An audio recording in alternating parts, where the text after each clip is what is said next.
This is the Vote for NM KOB4 Gubernatorial Debate between Democrat Michelle Lujan Grisham and Republican Steve Pearce. On the table, what it will take to move New Mexico forward. For weeks, KOB4's Vote for NM reporting teams have focused on the biggest issues facing New Mexico in public safety.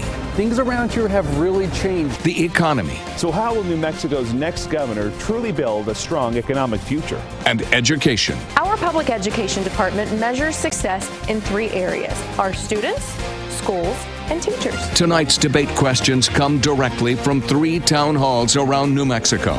KOB4's partner, the nonprofit public policy organization New Mexico First, brought concerned New Mexicans together to form questions for the candidates. New Mexico First is helping them find consensus on their questions for the candidates. The hard work is being done by community members working side by side with their neighbors. I'm Danielle Tedesco, where they're working to form questions right now here in the Borellis neighborhood in Albuquerque. And I'm Chris Ramirez in Espanola, where we are with a cross-section of people from northern New Mexico who are thinking about the most important issues facing this part of the state. And I'm Colton Schoen in Roswell. Southern New Mexico is so important that people who live around here want the candidates to know what's on their mind. Here are your debate moderators, KOB4's Tessa Mentis and Steve Solis. And welcome to all of you watching on KOB TV and KOB.com. And a special welcome, of course, to the candidates for governor tonight, Michelle Lujan Grisham and Steve Pearce. Here is how tonight's debate will work. Danielle, Chris, and Colton will introduce questions from their respective town halls. Each candidate will have 90 seconds to answer the question, and the candidate who answered the question first will have a 1-minute opportunity for a rebuttal. If an additional rebuttal is needed, only Steve and I have the discretion to offer it. Now, candidates will have 1 minute for opening and closing statements. And with that, let's get started tonight. In a coin flip earlier today, it was decided that Michelle Lujan Grisham would start the opening statements. So, Ms. Lujan Grisham, you have 1 minute. Good evening. Tonight you will hear 2 starkly different visions for how to move New Mexico forward. One straight out of Donald Trump's failed playbook, which leaves New Mexico families behind, and the other, my vision, which taps into the determination and optimism of each and every one of us, working together to overcome our challenges and improve the lives of every New Mexican. You see, I believe we have everything it takes right here. We just need the right governor with the right vision, experience, and energy to move our state forward.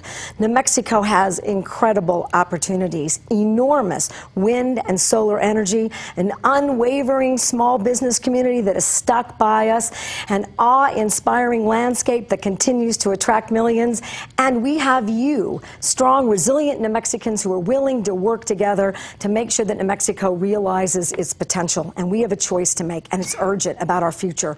Whether 21st century jobs continue to leave our state and go to Colorado or New Mexico, or whether we're willing to make sure that those jobs stay right here. I'm looking forward to working with you. Thank you. And Mr. Pearce, you now have 1 minute. Thank you. First of all, I'd like to say thanks to KOB, to Tessa and Steve. Appreciate you all. But to New Mexico First. And my wife, Cynthia, of 37 years, is in the studio tonight, so I would like to recognize her. Now, as you might suspect, I may have a different opinion about exactly the opening statement my opponent made.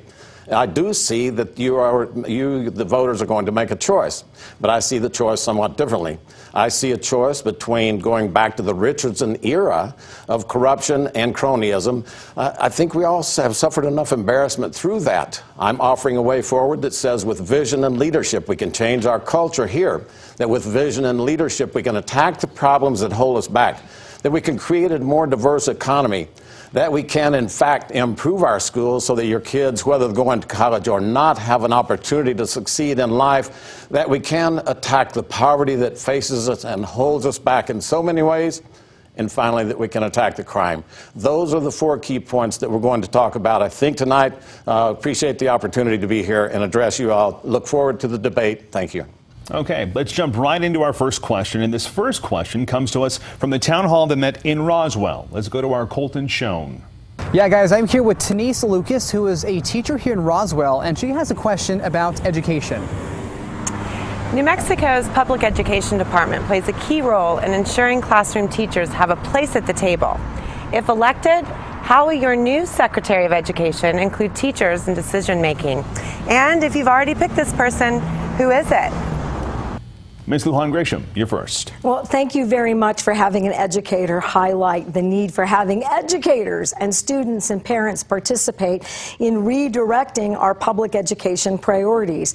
As governor, absolutely, I will have educators and public schools and communities help us identify who's best to lead the public education department. But they must be willing to make sure that they're going to invest in early childhood education, that they're committed to making sure our educators get raises. Let's get them to $40,000 and $50,000 and $60,000. Let's make sure that we're paying for their professional development, and let's make sure that we create processes and opportunities for our educators to participate. Instead of spending time in the classroom testing and not teaching, let's make sure our educators are developing policies that are really aimed at addressing our achievement gaps and making a difference for every child in their classroom. Now, this has been the failing of the current administration. The Martinez administration has taken an effort right out of the Republican-led Congress. These are efforts where you attack educators, you don't listen to them, you don't participate in their agendas for making a difference in their classroom, you don't bring STEAM, science, technology, engineering, mathematics, and arts to the classrooms. This is how we fail our kids. I will immediately embrace the court decision that says that we should be putting more money into our publication and reject Republicans in Congress have done exactly the opposite. Okay, Mr. Pearce, your answer. Thank you. The PED is just very important, and the Secretary of PED will cast the direction for education for the next 4 years.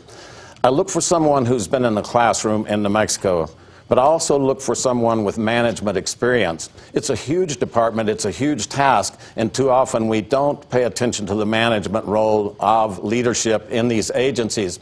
So that's where we would start.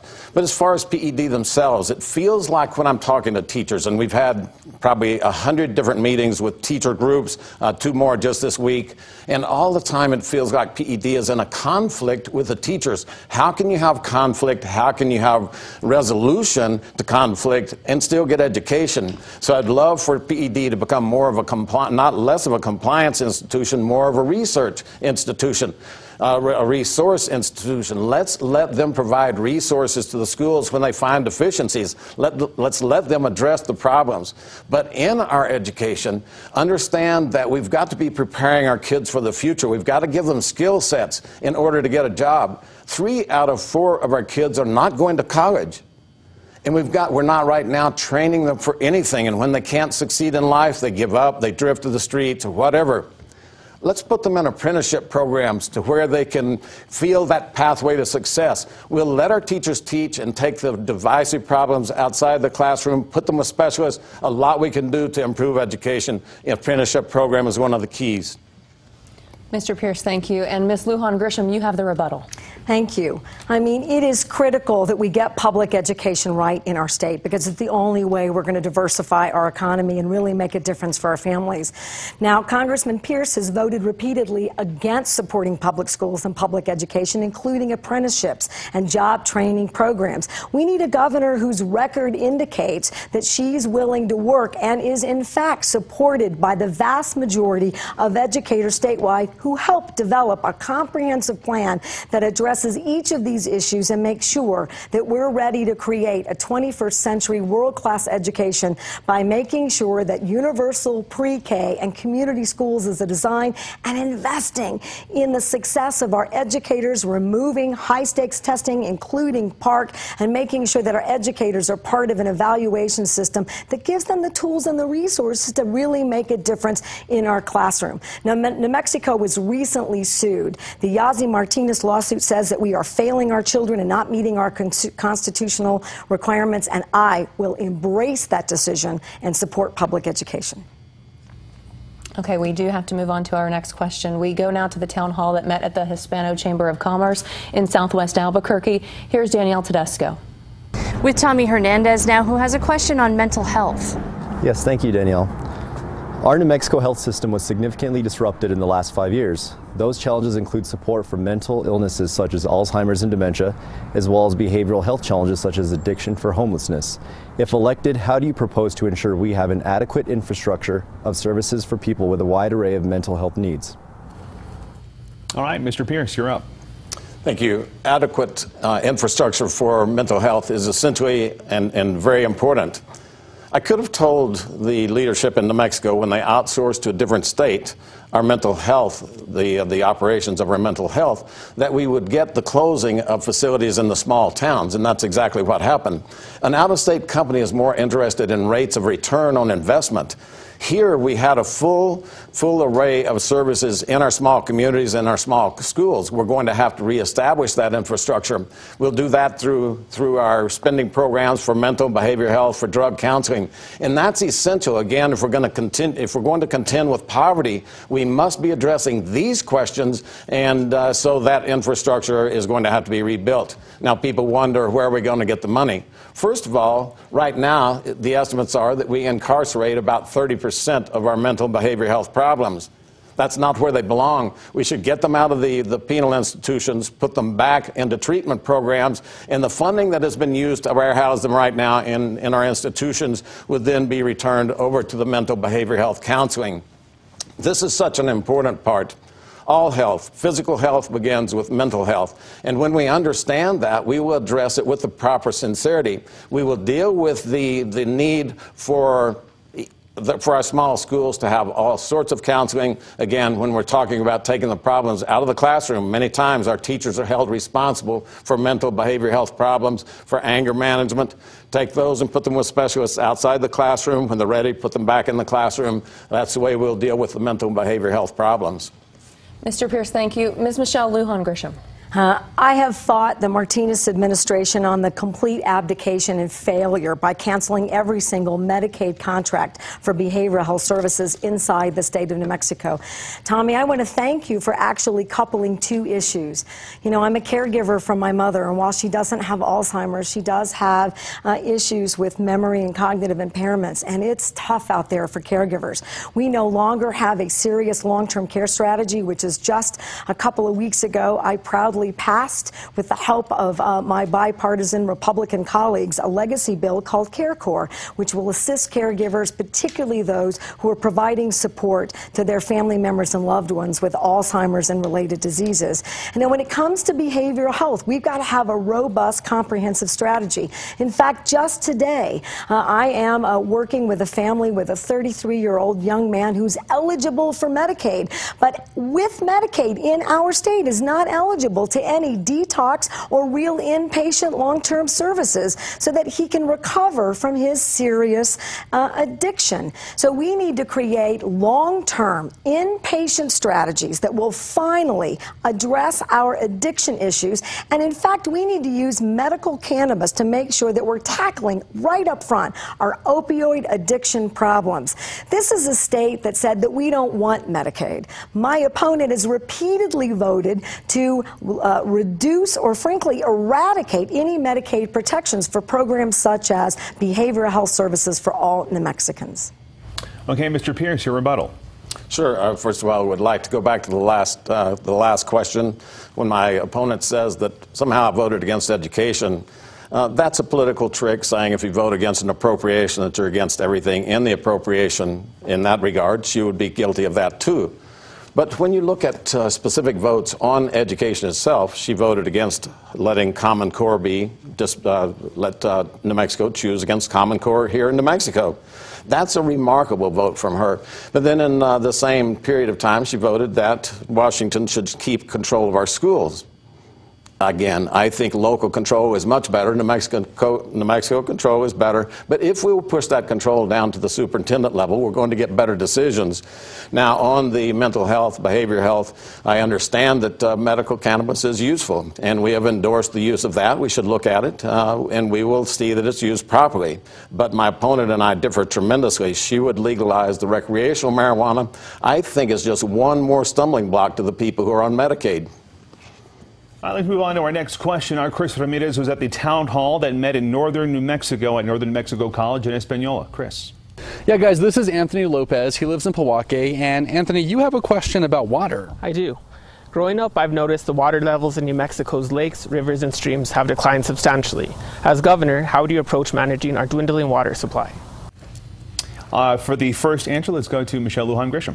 Thank you. And Anthony, thank you very much. I've spent a lot of time recently in northern New Mexico meeting with the landowners and acequia communities to really understand how we get our water strategy right. I mean, the reality is that this country, including New Mexico and all of the Southwest, are experiencing dramatic effects of climate change. We now have 1,000 scientists who said that we have little more than a decade to address climate change effects, reducing our methane gases and greenhouse gases that are causing, the earth to heat up, which is minimizing, particularly in the Southwest and in arid regions like ours, access to sustainable water. So we have to lead. Embrace climate change and do everything you can, including joining the U.S. Climate Alliance. 2, make sure that you've got a comprehensive water plan with competent, qualified people in the state engineer's office and in the Interstate Stream Commission. Make sure that we're doing adequate conservation, water management, and water innovation. Direct both our national labs to engage in making sure that the way in which New Mexico protects its water for the next 50 or 100 years not only embraces our cultural traditions, but protects everyday New Mexicans to assure that we have adequate water supplies. And last, we do in fact have brackish water supplies that with the right scientific approach can be added to how we are managing water. And actually, in addition, I would absolutely fight against Texas to protect the water that should belong and stay in New Mexico. Mr. Pearce. Understanding water is probably one of the most key things for a governor or for anyone that is representing New Mexico in any capacity. New Mexico gets most of its stream and aquifer water through the watersheds, and those watersheds come off the mountains where our trees are. Because of the mismanagement of our forests, then the numbers of trees in the forest starve the aquifers and the streams for water. So the first and most important thing to do is begin to clean up the forest, begin to cut trees, balance thinning programs that restore the health of our watersheds. Then our streams will run better. Our springs will begin to flow again across the mountains where they have been dry for decades. So that's the first point. But also, we can refine water. New Mexico has a lot of water. In the production of its oil and gas, we produce a lot of water. I'm already having discussions with a refiner in Kansas who refines oil field wastewater. It is extraordinarily salty, much more so than seawater. It's an expensive process, but New Mexico must have that water supply into the future. Right now, we don't have that guaranteed. The brackish water we have 7 times more brackish water than Texas, and yet we don't clean it up at all. We are going to have to start cleaning that water up for our future. But then the main thing is, when we go to court, we need to go with qualified lawyers because other states will take our water. They will remove it from us. Recently, New Mexico was embarrassed in the Supreme Court. The legal firm that represented us there, people who were watching said it was just an embarrassment for us. We will have first-class teams defending water against other states trying to take our water from us. Ms. Lujan Grisham, your rebuttal. Well, look, Congressman Pearce is not on the Ag Committee like I am, where we are working actively to identify water management strategies that would make a difference.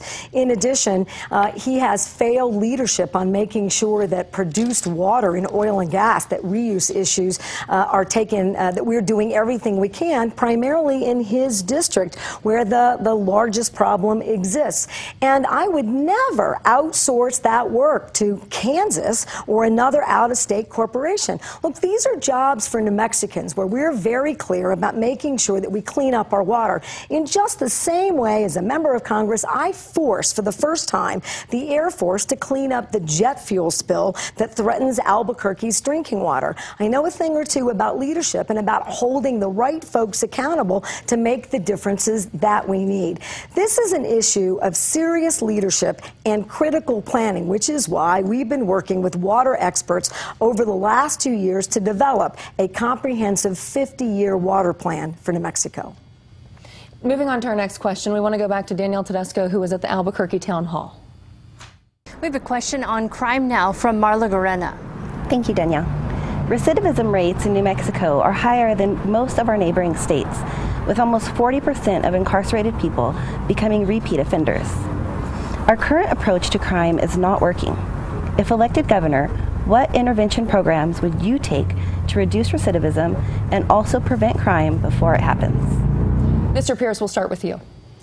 Crime in New Mexico has become an embarrassment right here in Albuquerque. We're the nation leader in car thefts. I wonder aloud, what has my opponent done in her time in office? Not only that, but she was a Bernalillo County commissioner. And when the sheriff came in and asked, will you give me 20 more deputies, she was the deciding vote saying, no, we're not going to give you 20, we'll give you 5. I don't understand that approach to crime, and so the first thing on recidivism I would do, I've actually already started doing it. We're working with a couple of faith-based institutions. If you find people a place to live and a job, then recidivism is much less a problem. People want to get out, they want to get out of prison, they want to stay out, and so just helping heal those lives is something that I'm actively engaged in as we speak right now.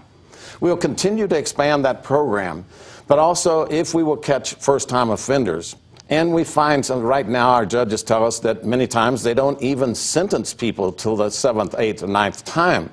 Let's begin early in the process and let people do public works. Let's have some consequence for bad actions before they just become hardened criminals. Many of the judges tell me that the first-time offenders sometimes just make a dumb mistake and they pay for their entire life. So let's find a way to interrupt that entry into the criminal system and put people back on a pathway to success. A lot that we can do that we're not currently doing. I'm engaged in those and will continue as governor to be engaged to help solve the crime problem in New Mexico. Ms. Lujan Grisham, it's your turn. Yes, thank you. Crime is a serious problem, and as a victim of crime, I have to say that I don't understand what my opponent is talking about, both as a Department of Health Secretary and a Bernalillo County Commissioner. Not only do we increase the way in which we were effectively testing for DWI by supporting courts to make sure that repeat offenders were held accountable, we also increased the number of DWI and drug courts. But the Susana Martinez administration, more of the same, failed Republican leadership, including the crime explosion in New Mexico and in Albuquerque occurred under Richard Berry's administration, where they starved hiring police and making sure that we had the resources to make everyone safe in their neighborhoods and communities. As a member of Congress, in fact, I've secured millions of dollars for additional cops on the streets and in our neighborhoods. I have been very clear, which is why we've promoted and released a policy, a comprehensive policy that's supported by 50 members of law enforcement leaders statewide that is tough, smart, and safe about crime. We have to make sure that all of our law enforcement agencies are working together to make sure that serious offenders are identified, arrested, investigated, and are held accountable for the maximum sentences. And we got to make sure that repeat offenders are also being held accountable. But without behavioral health and treatment and the right kind of courts that help navigate non-serious offenders in productive services, we can't get this right. Comprehensive planning and real expertise is what it's going to take. Mr. Pearce, the rebuttal is yours. Again, my opponent says that she just doesn't understand. Maybe she'll go back and read the record where she voted multiple times in order not to fund those sheriff deputies that were asked for. But we need to take a little bit different look at the entire picture. What a governor does is set the tone for the security of the state. You do it through the National Guard. You do it through directives to our agencies. I will tell you, one of the things you should not do as a governor is be taking pictures with crime families that are here, that people know are leading the crime in this area. And those pictures represent to the law enforcement officers that, I don't care about you. It takes us back to the Richardson administration days, to where we cut special deals for people who were doing tremendously bad things. Corruption breeds incompetence, and that is one of the key issues in this race. I will not watch crime go unabated. We will attack it every day, 24 hours a day, until New Mexico is much better on crime than it is right now. Ms. Lujan Grisham, you have an opportunity to rebut that. Look, my opponent wants to continue to try to attack 18 years with Republican and Democratic governors, and without doing any local community work, including being elected county commissioner, where we successfully attacked crime in a multitude of ways, including having comprehensive behavioral health. One of the most unsafe areas in the state is now unchecked crime in my opponent's own districts. In the oil boom, we have serious security and public safety issues, insufficient personnel and security. In fact, the oil and gas industry has come to me, and so have people in your own constituents who are concerned that you are failing to address their very issues. This corruption charge is just false. You don't get to work for both Republican and Democratic governors unless you're delivering for the state of New Mexico. In every single job, I have made a difference for my constituents, and as governor, I will continue to do the very same. Okay, for our next question, let's go to our Chris Ramirez at the town hall in northern New Mexico. And we're here with Marcy Martinez from Chimayo. Marcy, you had a question about child protection. Yes. Members of our town hall group were highly concerned about the growing number of crimes against children. We understand that the institutions charged with protecting children, from the social service agencies to the legal system, are all seriously underfunded. If you become governor, what actions would you favor to increase resources for these critical services? Ms. Lujan Grisham. Thank you, Marcy. Our child well-being issues have got to be a top priority for any governor. We must fully fund the Children, Youth, and Families Department. The notion that the current governor continued to reduce the services and number of social workers who were ready and trained and able to respond to the increasing crimes against children is just untenable. I will immediately also reinstate the Children's Cabinet, which leverages the resources and the opportunities and expertise of every single department that should be doing everything they can. And in addition, we're going to do a crime task force that uses all of the law enforcement jurisdictions statewide, because together we can look at information that might be putting our children and families at risk. And in addition, we've got to make sure that we aren't robbing child care subsidies and home visiting subsidies or investments. Now, my opponent has repeatedly voted against increases in Medicaid, increases in making sure that we have the kind of necessary resources. Now, like, this is what Congress has gotten wrong, that if you starve out government, right, that we will reduce what we're spending, but we will do so by failing the very people we are supposed to protect.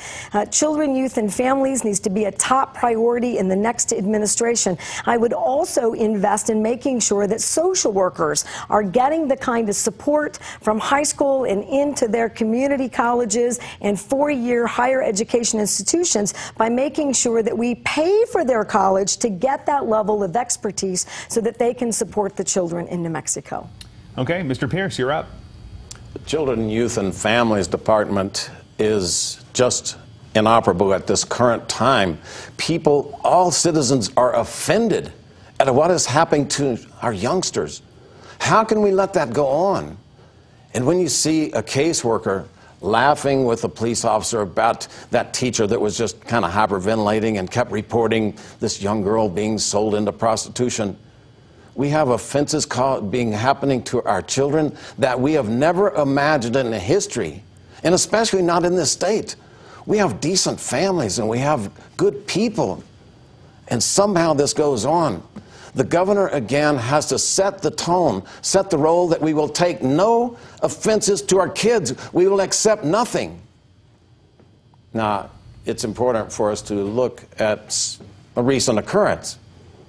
We all saw with horror the child death in Taos. And we saw the ineptness of a DA who took the case and didn't file the paperwork and allowed the people to go free who should have been held. And the federal government came and held them. And my opponent talks about the law enforcement officials who endorse her. Well, this is one. If he endorses her, I called for his immediate suspension. I called for him to step down. And she kind of looked the other way. We can't look the other way when it's our kids. We will not look the other way when it's our kids. Ms. Lujan, Grisham, a rebuttal. You know, that's an outrageous statement by my opponent, and he's working desperately to win this election by lobbing these outrageous allegations. Look, he doesn't want you to know that Republicans in Congress and Republicans in leadership positions right here in New Mexico have failed every New Mexico family by trying to starve out every institution.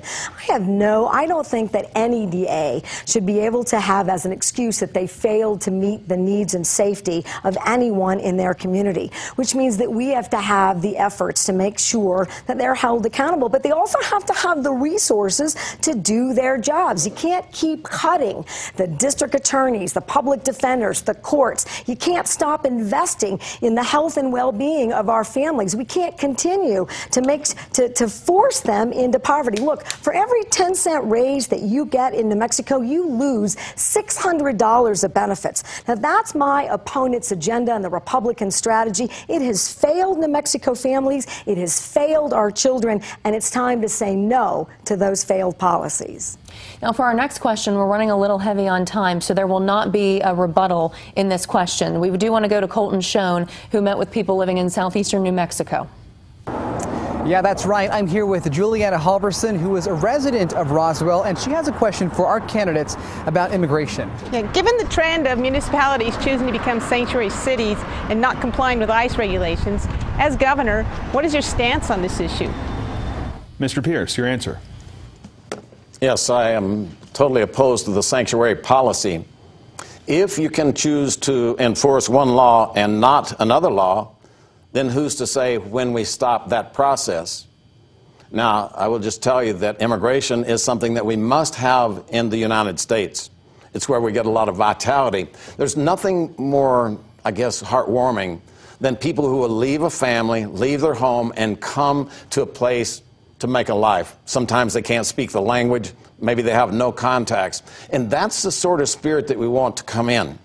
But we also want that immigration to be legal. We want it to follow the right course. My opponent and I differ tremendously on this issue. We had a vote recently in Congress that simply said that we're going to approve the DACAs, but we want to secure the border, and we want to stop the chain migration, and we want to stop the visa lottery system. Now, that was a very good compromise, trying to get both sides of the equation. All of the DACA kids, all of them, not just a piece of them who had signed up, were going to be included in that bill. And my opponent, after grandstanding for weeks, voted no on that, and a subsequent one that was even more permissive. If we're going to solve these tremendous problems that face us, we've got to do it with decisions. They're hard decisions. They're decisions that tear at the fabric of your soul, but they must be done in order to create a society that we all want to live in. Ms. Lujan, Grisham.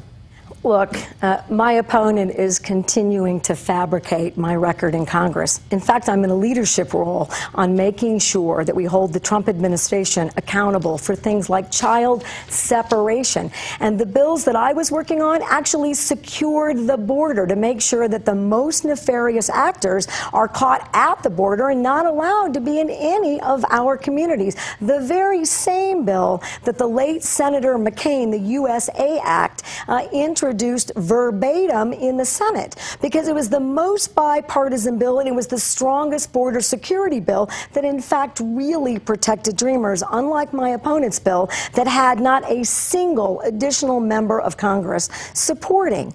Look, the Trump administration, because they have been so laser focused on inhumane and cruel policies attacking children and families at the border, have reduced by 30% using their federal agents to go after serious criminals who are a threat to the safety of every single community. And after last week, I attended a memorial service for an innocent 18-year-old who was lost in a tragic drug deal gone wrong. He did absolutely nothing wrong. He was just at the wrong place at the wrong time.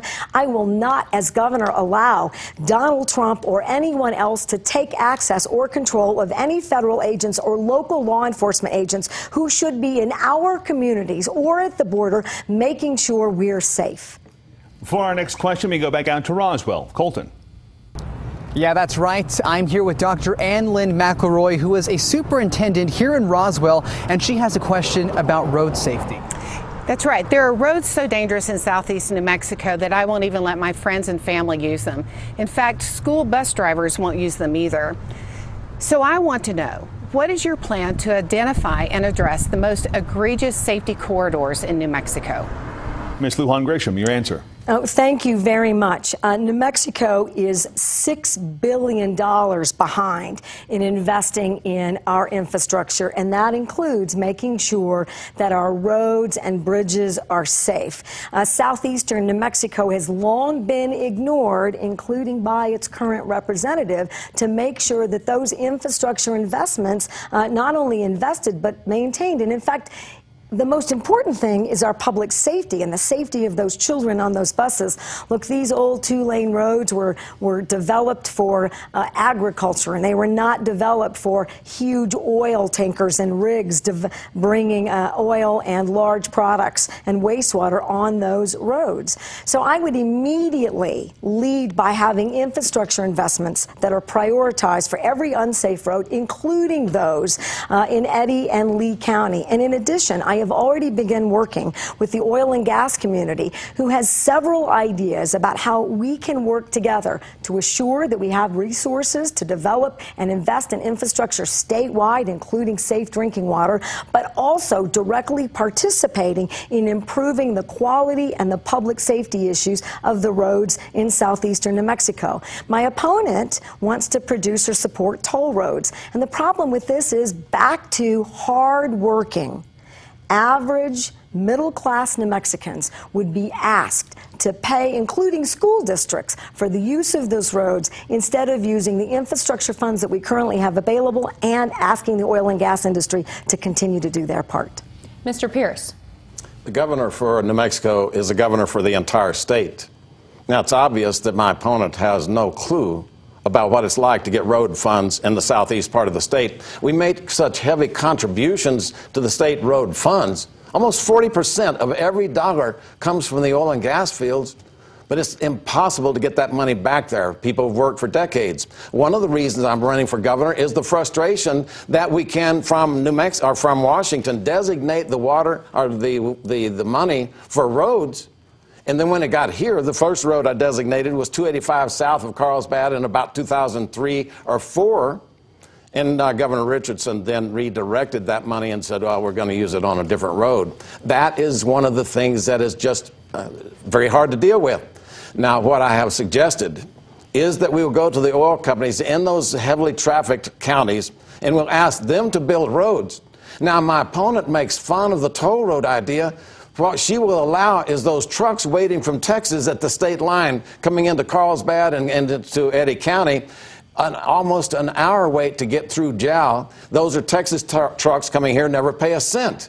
No New Mexican, no regular resident will ever pay a toll. We'll scoot the toll roads beside the regular roads. We'll leave the non-industrial traffic on those roads, and then the companies themselves will pay a toll through a fast pass account. That can then be charged back on the invoices. So it will never cost people a penny, but we will get money from Texas. My opponent will leave that money in Texas. I think that's the shortfall of her vision of the roads in New Mexico. Ms. Lujan Grisham, your rebuttal. Well, listen. My opponent, Congressman Pearce, has had ample opportunity as a member of Congress to address these issues. In every single administration I worked for, I assisted in making sure that infrastructure funds were available for critical needs. And as the Secretary of Health, I got $200+ million available for serious critical infrastructure needs. This notion about whether Texas should pay. Texas is paying royalties by engaging in the oil and gas business here, and they should be a level playing field. I want to make sure that every dollar for infrastructure, that there's a return on investment where it should go. And as a Bernalillo County Commissioner, I stood up when the state refused to fund safety infrastructure issues at Paseo del Norte, and I got the city and the county and the state and the feds to all cooperatively work together to make sure that we could spend nearly $100 million on improving the economy and protecting the drivers on that interchange. I will do the very same for Lee and Eddy County in New Mexico. And Ms. Lujan Grisham, we're out of time for that answer. We do need to get to our next question from the Albuquerque Town Hall. Let's send it to Danielle Tedesco. Victor Ragoza has a question about marijuana legalization. Advocates say the legalization of marijuana would increase New Mexico's tax revenues and reduce incarceration rates. If the legislature were to pass legislation to legalize marijuana, would you sign the legislation? Why or why not? Mr. Pearce. Sure. The question really should have two parts, one about medical marijuana and one about recreational marijuana. Now, as everyone knows, the medical marijuana is already law, and I think that it is a law that we should enforce. I would do that. But then the question comes to the recreational marijuana, and I hear a lot of people saying that this is the way to diversify our economy, that we can get more tax revenues, that something magic is out there. I don't think so. This is where I disagree with my opponent tremendously. She has said she will legalize recreational marijuana, and I say I don't. If we're going to cure the poverty, if we're going towards the drug addiction, solving those problems, then how in the world are we going to do that if we legalize one more drug and we encourage people? The experiments in Washington, the experiments in Colorado are not proving up so good. Driving under the influence is increasing. Younger kids below the age of legal consumption of their legal marijuana is increasing. Parents are having increasing problems with their kids' attention. Schools are suffering problems. And so for us to say as a state that we're going to put one more obstacle in front of the 930,000, almost one out of every two, are in families that are just struggling to get by. How can we go and tell those parents that are trying to raise kids right that your input doesn't matter, we're going to legalize it? I just don't see that path forward. Ms. Lujan Grisham, your response.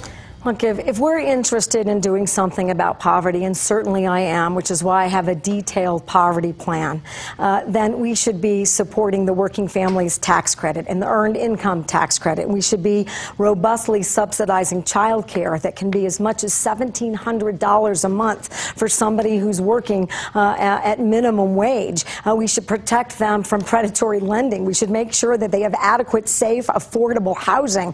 There's no evidence that suggests that legalizing cannabis makes any difference in poverty. Now, look, I'm responsible for bringing medical cannabis to New Mexico, and I have voted, unlike my opponent, repeatedly in Congress to make sure that veterans have access to medical cannabis, which has shown incredible efficacy in treating PTSD and other anxiety disorders.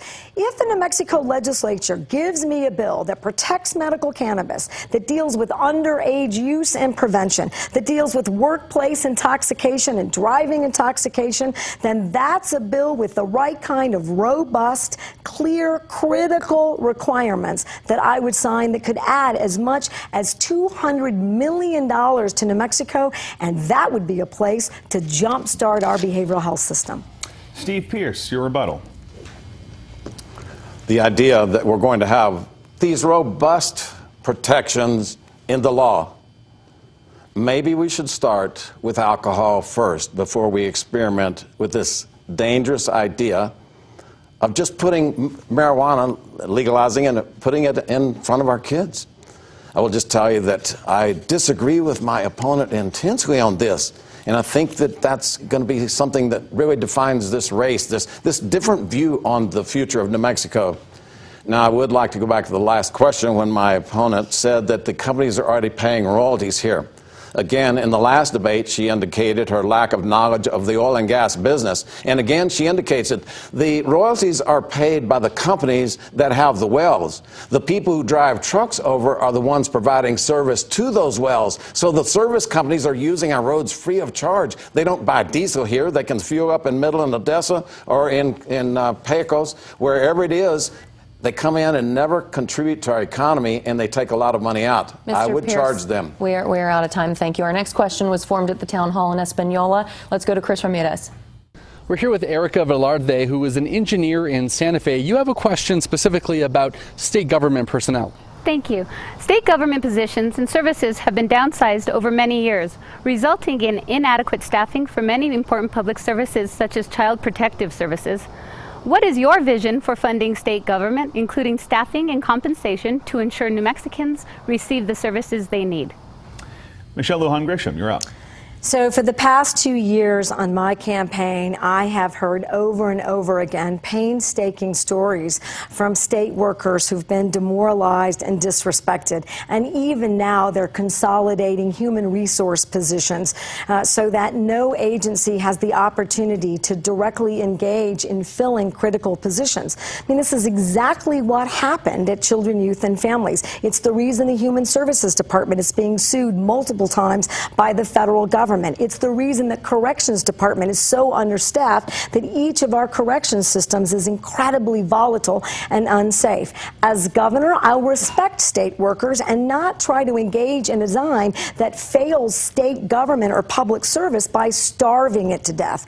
I want a professional, dedicated, supported, credible workforce with critical positions funded, with support by the governor to get those positions recruited, and I'm committed to meeting regularly with the state workers in every single department and agency to make sure that we're getting it right. And that's why the legislature, bipartisan, my constituents, and 3 different governors, Republicans and Democrats alike, asked me to continue to lead in state government because I made a difference for my constituents. I made sure that the state workers were getting the support that they needed. I held bad actors, both inside government and in the private sector, accountable. A governor who understands those issues is a governor who has a strong state government. We are out of time. Mr. Pearce.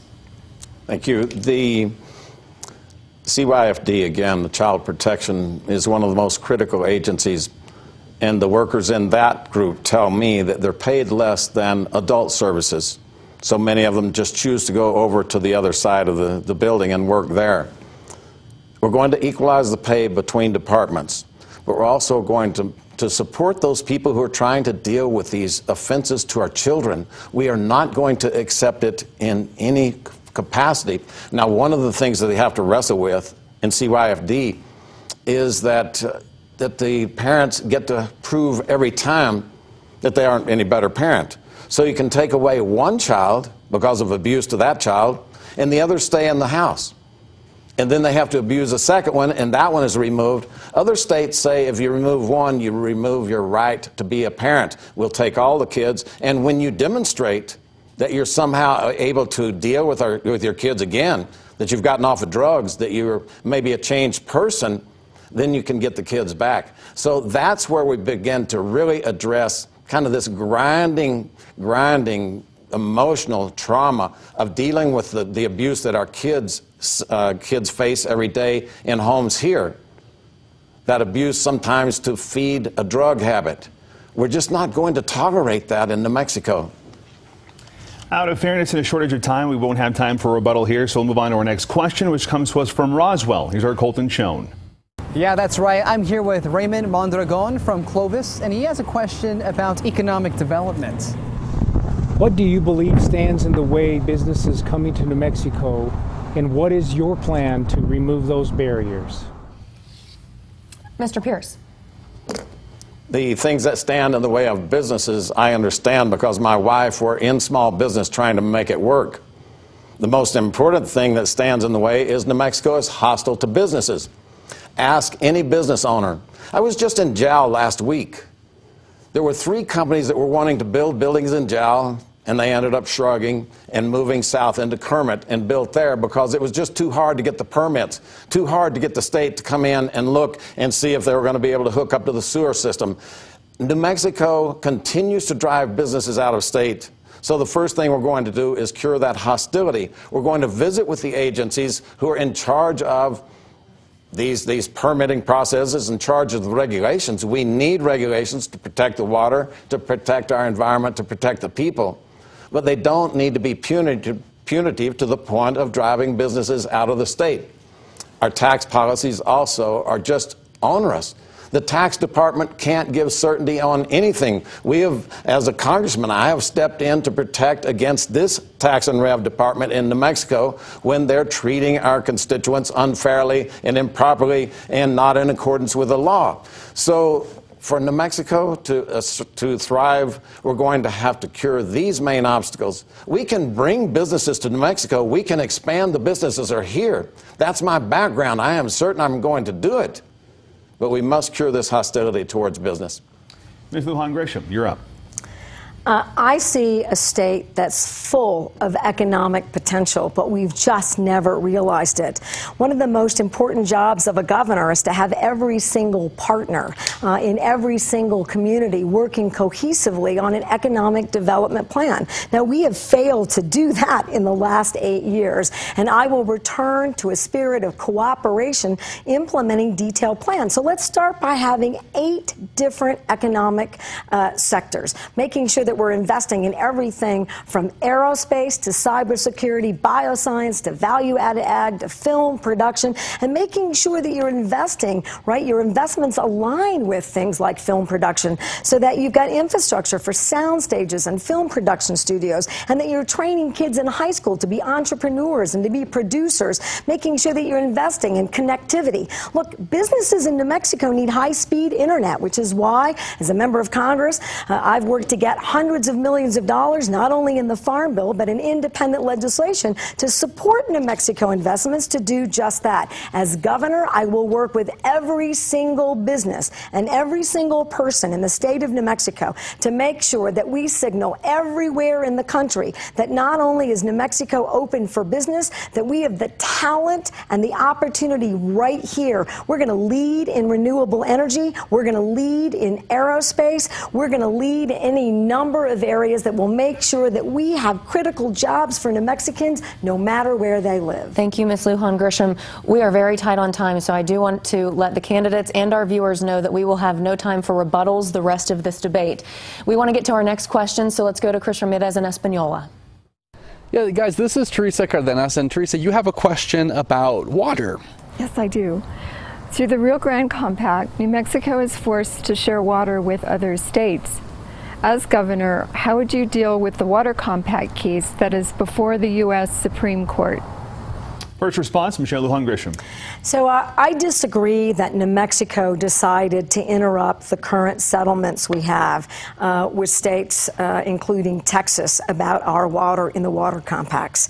I would immediately work to settle with Texas and Colorado to make sure that we're working cohesively to address our water challenges. It's why I've been meeting with the acequias and land-grant communities, water experts, making sure that we have an opportunity to develop a long-term water plan. The reality is that our water was settled not really in the best interest of New Mexico in the early 1900s, really looking at water flows and not groundwater. It's time that New Mexico invest in water innovation, water conservation. The use or lose it aspects have got to be amended, and we've got to address that climate change is a real factor in having renewable and resources available for not just this generation, but generations to come. This is going to take real leadership and bringing people together and getting the right kind of results that benefit every New Mexican, whether you're in northern New Mexico as a rancher or a farmer or part of the land-grant leadership or acequias, or whether you're a farmer growing chili in southern New Mexico. This is a place where we have to lead, and we've got to make sure that New Mexico's water interests are protected. Thank you. And Mr. Pearce. Yes, the current problem with that delivery to Texas originated in an agreement that Governor Richardson, signed. We knew at that point that it was taking advantage of the southern part of the state and going to require more groundwater pumping because he was putting more river water to Texas and to Mexico. So the compact is very difficult to get in and to manipulate. But this decision that Governor Richardson made was just one more of the kind of shady deals that my opponent is willing to endorse and to embrace. Maybe she would join with me tonight and say, let's push Richardson and the cronies that he was with out of the room. Now, we're being sued in the Supreme Court right now because of our groundwater pumping. And again, I addressed that earlier in the water question, that we sent a team to the Supreme Court to defend us who had never been in the Supreme Court. They had never dealt with the water issue, and people who were there said it was embarrassing. So I can tell you which direction that is headed. It's not going to be good for New Mexico. We must fight water cases in court with tremendous ardor.